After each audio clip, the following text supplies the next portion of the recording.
Bago ko umpisahan ang kwentong ito, ay nais ko lamang batiin at pasalamatan ang mga masugid nating mga tagapakinig sa lahat ng mga OFW na nakikinig sa ating mga kwento. Shoutout po sa inyong lahat. Maraming salamat po sa inyong suporta. Umpisahan na natin ang kwentong ito. Ang kwentong ito ay hango sa totoong pangyayari. Padala ito ng isa sa masugid nating tagapakinig.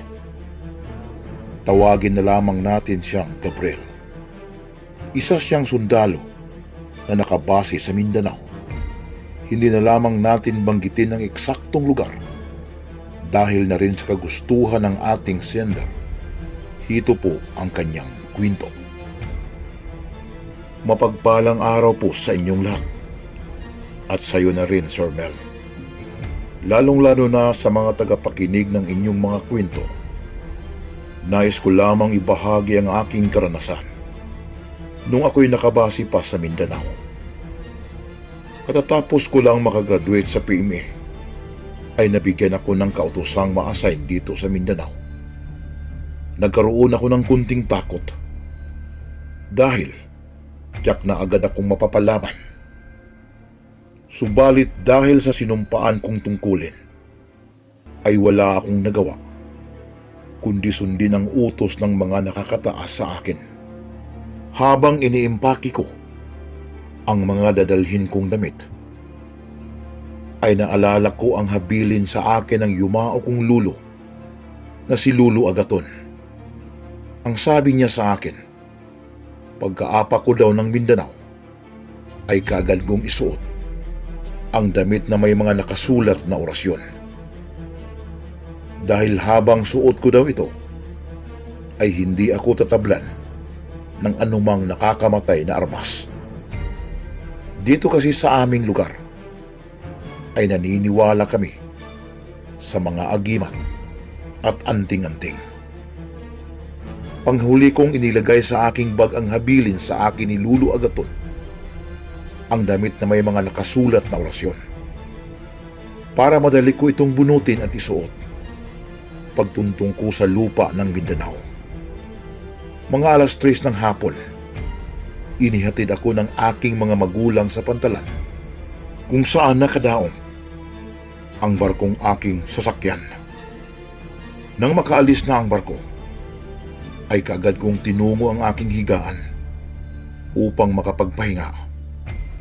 Subalit lumipas ang buong gabi, ay hindi man lamang ako dinalaw ng antok dahil sa kakaisip kung ano ang magiging kahihinatnan pagdating ko sa Mindanao. Hanggang sa namalayan ko na lamang ang pagtunog ng silbato ng barko. Sinyalis na dumaong na ito. Nang tiningnan ko ang relo sa aking braso, ay 6:00 na pala ng umaga. Pagkababa ko ng barko, ay kaagad kong nakita ang mga unipormadong sumundo sa akin. Medyo tahimik ang nasabing lugar dahil kasagsagan ng giyera doon. Habang binaybay namin ang daan sa lugar na iyon, papunta ng aming kampo, ay napansin ko na wala man lamang akong nakitang tao di isa. Lumingon ako sa isa kong tauhan at ito'y aking tinanong kung malapit lang ba sa lugar na ito ang giyera. Hindi ito nagsasalita, ngunit ito'y tumango lamang sa akin. Di nagtagal, ay naalala ko na hindi ko pala naisuot ang damit na may mga nakasulat na orasyon na mahigpit na ipinagbilin sa akin ng aking lulo. Kaya't kaagad ko itong binunot sa aking bag at madali kong sinuot. Nang biglang tumigil ang aming sinasakyan, napasilip naman ako sa may unahan.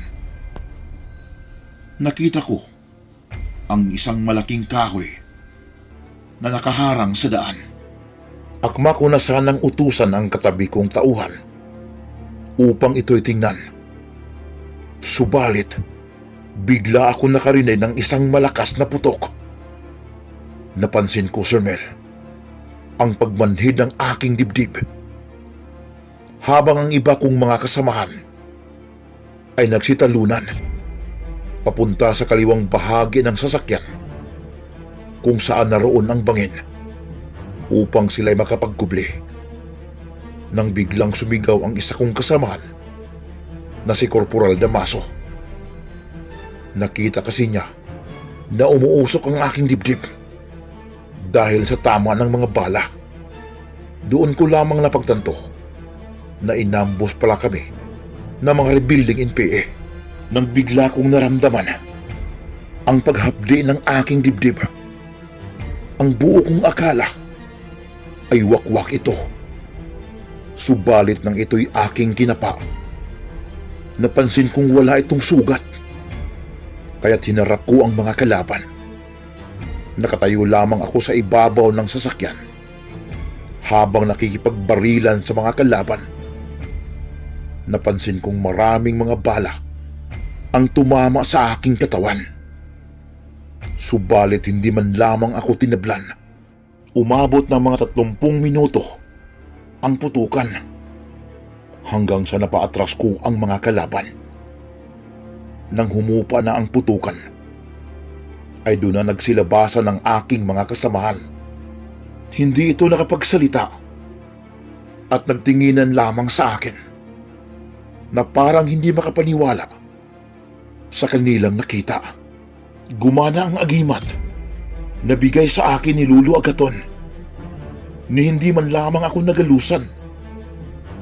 Yun ang una kong sabak sa digmaan, Sir Mel. Nanlumo ako dahil marami akong napatay sa mga oras na iyon. Umabot ito ng 8 katao. Nanlambot ako. Subalit, ito ay tawag ng aking tungkulin. Ipinagpatuloy namin ang paglalakbay hanggang sa marating namin ang kampo. Nakita kong maraming mga sundalo ang nakahandusay na wala ng mga buhay. Napailing na lamang ako sa aking sarili at sa aking mga nakita. Iba pala dito sa Mindanao. Parang gusto ko nang umayaw. Parang gusto kong umuwi sa aming lugar dito sa Cebu. Habang tinatanong ko ang aking sarili kung ituloy ko pa ba ang pagiging kong sundalo, ay biglang may tumawag sa akin. Napalingon ako sa pinanggalingan ng buses. Teniente Gabriel, maligayang pagdating dito sa Mindanao. Ako nga pala, si Colonel Abra. Balita ko'y nabinyagan ka kanina habang kayo ay nasa daan papunta dito sa kampo. Natural lamang yan dito. Masanay ka na iyo. Magpahinga ka na. At mamayang gabi, may lakad kayo ng mga tauhan mo. Pagkatapos kong masaluduhan ang aming komandante, ay kaagad kong tinungo ang isang maliit na silid. Habang iniisip ko ang sinabi ni Colonel Abra, ay hindi ko na lamang namalayan na ako'y nakatulog. Hanggang sa narinig ko na lamang ang isang mahinang katok ng aking pintuan. Nang ito'y aking binuksan, bumungad sa akin ang isang naka-full battle gear na sundalo. Pinapatawag na daw ako ni Colonel Abra. Eksaktong 6:00 ng gabi, Teniente Gabriel Santiago, lumakad kayo 10 ng iyong mga tauhan. Ang misyon mo ay lusubin ang kuta ng mga kalaban. Left no mercy to them.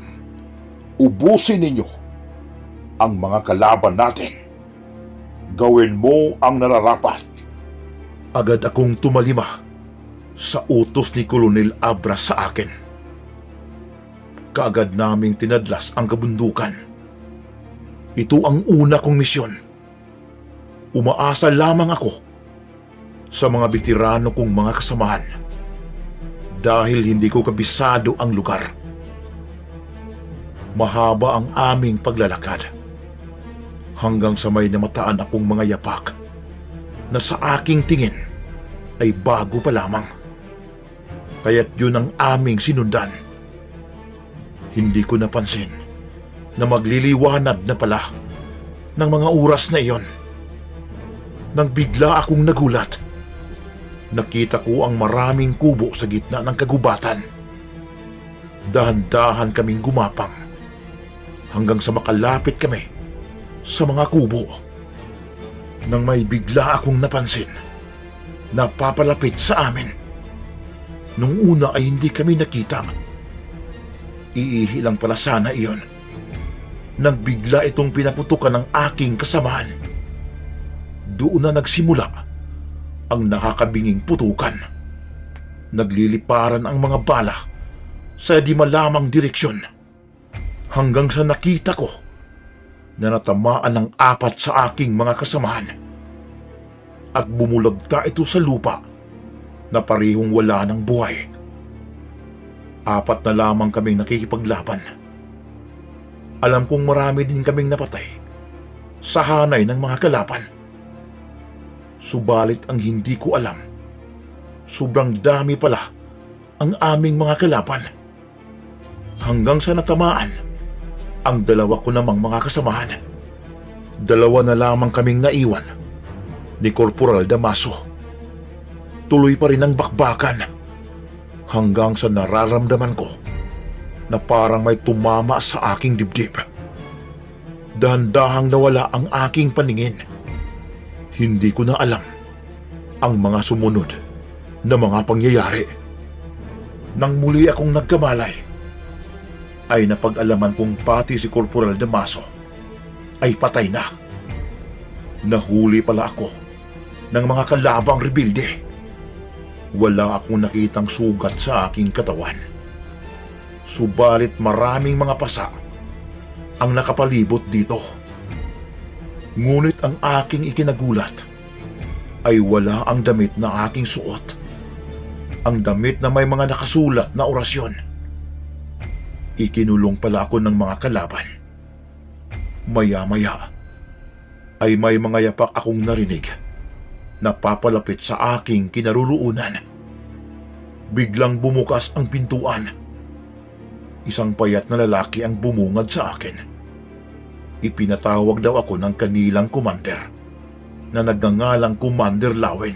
Maligayang pagdating, Teniente Santiago. Ako si Commander Lawen, ang leader ng hukbong ito. Ako po ay malugod na humihingi ng pasensya sa iyo at sa mga nasawi mong mga kasamahan. Nasa gitna tayo ng digmaan. Pinoprotektahan lamang namin ang aming mga sarili. Marami ding nasawi sa aming hanay.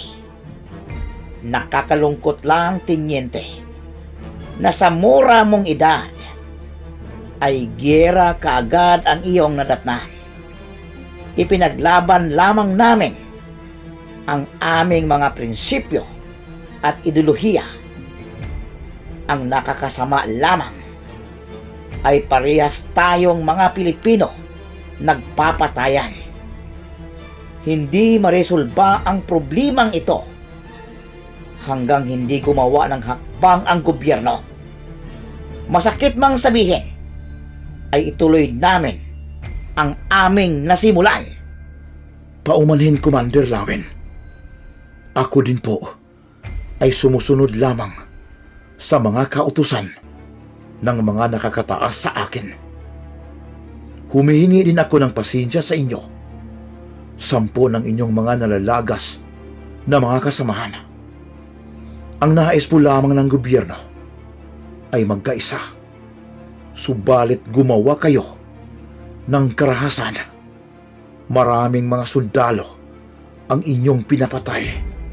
Maraming nawasak na mga buhay. Kailan pa ba natin itigil ang digmaan?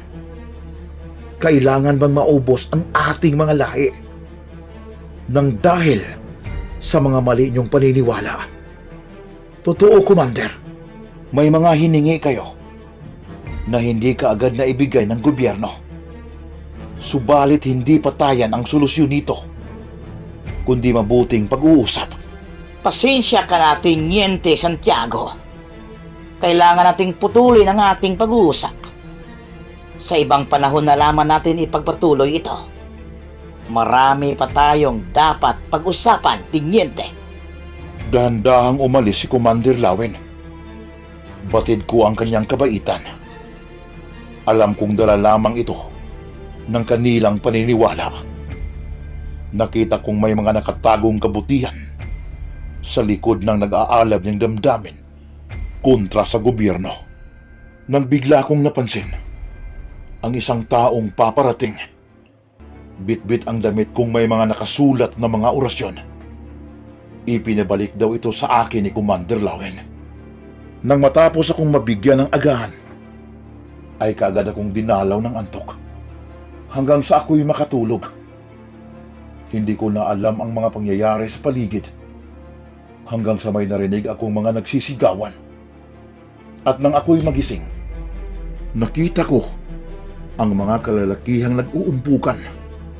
Yun pala sila ay nagsasabong. Alam mo, Sir Mel, mahilig din ako sa mga manok. Dahil isang sabungiro ang aking ama, kaya't masaya akong nanood sa kanila. Umabot na lamang ng isang linggo, ay wala pa rin ang inaasahan kong mga kasamahan na sasagip sa akin. Parang nakalimutan ako ni Colonel Abra. Hanggang sa umabot ng isang buwan, ay wala pa rin ang aking mga kasamahan. Ang hindi pagsipot ng aking mga kasamahan upang ako'y sagipin, ay iyon ay nag-udyok sa akin upang gumaan ang aking damdamin sa mga kalaban na ngayon ay tinuturing ko ng mga kaibigan. Kalaunan ay hindi na nila ko itinuturing na kalaban, kundi isang mabuting kaibigan. Halos araw-araw kami nagsasabong. Nagkaroon ako ng maraming kaibigan hanggang sa ako'y umanib sa kilusan. Nagiging pangalawa ako kay Commander Lawen. Maraming gira ang aking nasalihan. Pinapaslang ko na ang kapwa ko mga sundalo. Isang araw, nabalitaan kong may mga bagong saltang sundalo ang dumating. Kahit ang plano namin ay bumaba ng patag upang ako'y magpanggap na sabungero. Malapit sa aming kuta ay may isang lugar na kada linggo ay may sabong. Alam ko na may mga sundalong nagmamasid sa lugar na iyon, kaya't may nabuti kong pumunta upang magbasid din. Alam kong hindi ako makikilala dahil mahaba na ang aking mga buhok. Mula nang inumpisahan ko magsabong, ay hindi pa natatalo ang manok kong talisayon. Dahil na rin siguro sa agimat kong damit na may mga orasyon. Nang marating ko ang baryo Pagatpat, ay marami ng mga sabungiro ang nag-uumpukan. May nakasalang na rin sa ruweda. Habang pinapanood ko ang laban, ay may biglang lumapit sa akin na isang matandang lalaki.